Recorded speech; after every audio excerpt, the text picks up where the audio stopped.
क्या आप जानते समुद्र की गहराई 10,000 मीटर से भी ज्यादा होती है, जहां कोई इंसान और पनडुब्बी का पहुंच पाना मुश्किल है। तो आखिर समुद्र के बीच में तेल निकालने वाले ऑयल के रिको को कैसे लगाया जाता है, जो समुद्र की खतरनाक लहरों से हिलती तक नहीं है। और तो और कई जगहों पर समुद्र के बीच में पवन चक्की को भी लगाया जाता है। तो क्या ये भी समुद्र की सतह से जुड़ी होती है? चलिए जानते हैं। दोस्तों, समुद्र की तह तक पहुंचना बहुत मुश्किल है, इसलिए इतना गहरा ढांचा बनाना नामुमकिन है। बड़े बड़े तेल के कुएं आप देखते होंगे तटीय किनारों के पास बनाए जाते हैं, जहां पानी की गहराई कुछ मीटर तक ही होती है। बल्कि थोड़ी ज्यादा गहराई में बनाई गई ऑयल डी को पानी पर तैरते हुए बनाया जाता है और इसको समुद्र तल से बांध दिया जाता है। लेकिन जहां समुद्र की गहराई कई किलोमीटर तक चली जाती है, वहां किसी भी तरह का कुआं खोदना नामुमकिन हो जाता है। दोस्तों, क्या आप जानते हैं ये वीडियो एक असली क्रूज शिप का है, जो तूफानी लहरों के कारण समुद्र में डूबने लगा था। ये जहाज इतना ज्यादा बड़ा और भारी था, जो अपने ही वजन के कारण पानी में धीरे धीरे हिलने लगा। तो क्या दोस्तों इतना बड़ा जहाज पानी में डूब गया और इसके अंदर मौजूद लोगों का क्या हुआ? चलिए जानते हैं। दोस्तों, वाइकिंग स्काई नाम के इस जहाज को समुद्र की बड़ी बड़ी लहरें चट्टानों से भरे किनारे की तरफ फेंक देती है। ऐसे में जहाज इतना ज्यादा झुक जाता है कि इसके अंदर का सारा सामान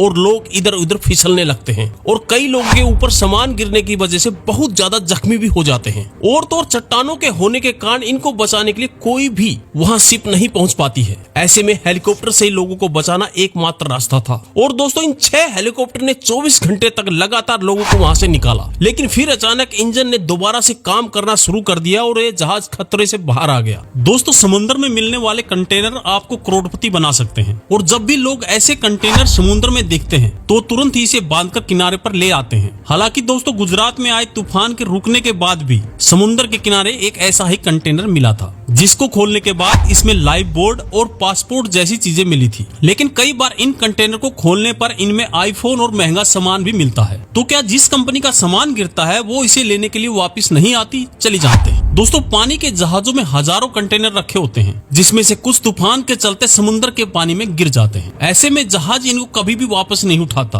और ज्यादातर कंटेनर तो समुद्र के पानी में ही डूब जाते हैं। और उनमें से कुछ कंटेनर किन्हीं लोगों के हाथ लग जाते हैं, वो उन्हीं के हो जाते हैं। ऐसे में जिस कंपनी का सामान गिरता है उसको हर्जाना जहाज को भेजने वाली कंपनी को ही देना पड़ता है। दोस्तों, क्या आप लोग जानते हैं सीट इंजेक्शन करने वाले ज्यादातर पायलट को लड़ाकू विमान उड़ाने पर हमेशा के लिए पाबंदी लगा दी जाती है? तो आखिर ऐसा क्यों? चलिए जानते हैं। तो दोस्तों, मॉडर्न सीट इंजेक्शन में 2 फेस होते हैं। पहला इंजेक्शन गन, जिसको पायलट एक हैंडल खींचने से उसको एक्टिवेट कर देता है, जो सीट को एयरक्राफ्ट के ऊपर बाहर की ओर ले जाता है। और दूसरे फेज में सीट के नीचे लगा रॉकेट, जो लगभग 0.2 सेकंड में ही 100 फीट के ऊपर आकाश में पायलट को ले जाता है। इसमें पायलट को 14 से 16 गुना अधिक गुरुत्वाकर्षण बल का अनुभव होता है, जो उसे गंभीर रूप से घायल कर सकता है। और तो और कई बार कॉकपिट से पैर टकराने से पैर फ्रैक्चर हो जाते हैं। आपको जानकर हैरानी होगी, लगभग 40% से ज्यादा पायलट रीढ़ की हड्डी फ्रैक्चर हो जाने से मेडिकल अनफिट हो जाते हैं और उन्हें दोबारा फाइटर जेट उड़ाने से बैन कर दिया जाता है। दोस्तों, क्या आप जानते हैं दुनिया का सबसे बड़ा समुद्री जहाजों का कब्रिस्तान भारत में है? और तो और दुनिया के लगभग 80% जहाज केवल भारत, बांग्लादेश और पाकिस्तान में ही तोड़ करके रिसाइकिल किए जाते हैं। तो आखिर ऐसा क्यों किया जाता है? चलिए जानते हैं। दोस्तों, समुद्री जहाजों को तोड़कर रिसाइकिल करना दुनिया के सबसे खतरनाक कामों में से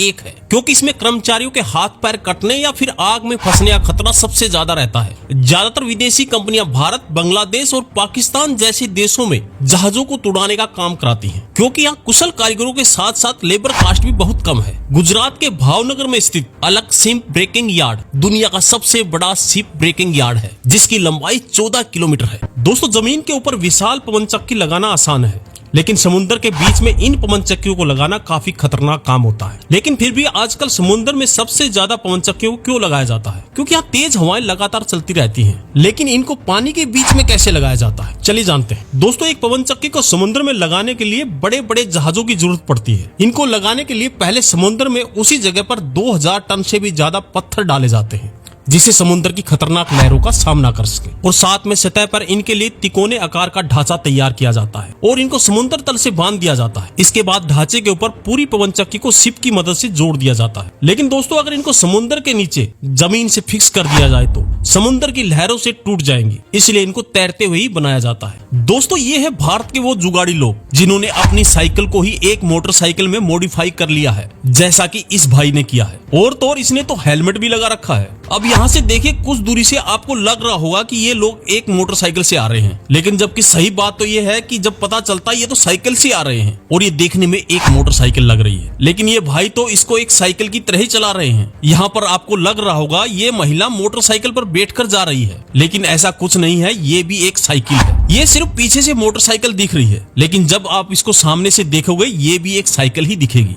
दोस्तों, दुनिया की 3 सबसे लंबी सुरंग कौन सी है जो समुद्र के नीचे बनाई गई है? क्या इस लिस्ट में भारत में समुद्र के नीचे बनी रही सुरंग भी शामिल है? चलिए जानते हैं। इसमें सबसे पहले नंबर पर आती है चैनल टनल, जो ब्रिटेन और फ्रांस के बीच बनी है। इसकी कुल लंबाई 50 किलोमीटर है। ये सुरंग 2 देशों को समुद्र के रास्ते एक दूसरे से जोड़ती है। इस सुरंग को बनाने के लिए समुद्र के दोनों तरफ से खुदाई करने वाली मशीन लगाई गई थी और यहाँ समुद्र के नीचे एक नहीं बल्कि 3 सुरंगें एक दूसरे के बराबर में बनाई गई है। दूसरे नंबर पर है जापान की स्कीन सुरंग। ये सुरंग 2 महाद्वीपों को आपस में जोड़ती है, जिसकी कुल लंबाई 53 किलोमीटर है, लेकिन इस सुरंग का 23 किलोमीटर का हिस्सा ही समुद्र के नीचे बनाया गया है। तीसरे नंबर पे आती है मुंबई की कोस्टल रोड टनल। समुद्र में 75 मीटर की गहराई में बनी इस सुरंग की लंबाई 2 किलोमीटर से भी ज्यादा है। दोस्तों, क्या आप जानते हैं भारतीय रेलवे की सबसे फास्ट और सबसे महंगी ट्रेन वंदे भारत के जब शीशे तोड़े जाते हैं तो क्या ऐसे में रेलवे को शीशे तोड़ने वालों का पता लग पाता है या नहीं? और कुछ दिन पहले वंदे भारत के ट्रैक पर किसी ने बड़े बड़े पत्थर रख दिए थे, लेकिन इन पत्थरों को ड्राइवर ने दूर से देख लिया था और समय पर ब्रेक लगा दिए थे और एक बड़ी दुर्घटना होने से टल गई। आखिर ये किसने किया, इसका रेलवे को कैसे पता चलता है? चलिए जानते हैं। दोस्तों, भारत में सफेद और नारंगी रंग की वंदे भारत दौड़ती हैं, लेकिन जब से वंदे भारत लॉन्च हुई है तब से उसके कई बार शीशे तोड़े जा गए हैं। लेकिन ये काम किसने किया, इसका पता लगाने में रेलवे को काफी ज्यादा मुश्किल होती है। लेकिन वंदे भारत ट्रेन के बाहर की तरफ भी कैमरे लगे होते हैं, जिससे शीशे तोड़ने वालों के चेहरे इसमें रिकॉर्ड हो जाते हैं और ऐसे लोगों पर रेलवे द्वारा बहुत ज्यादा कड़ी कार्रवाई की जाती है।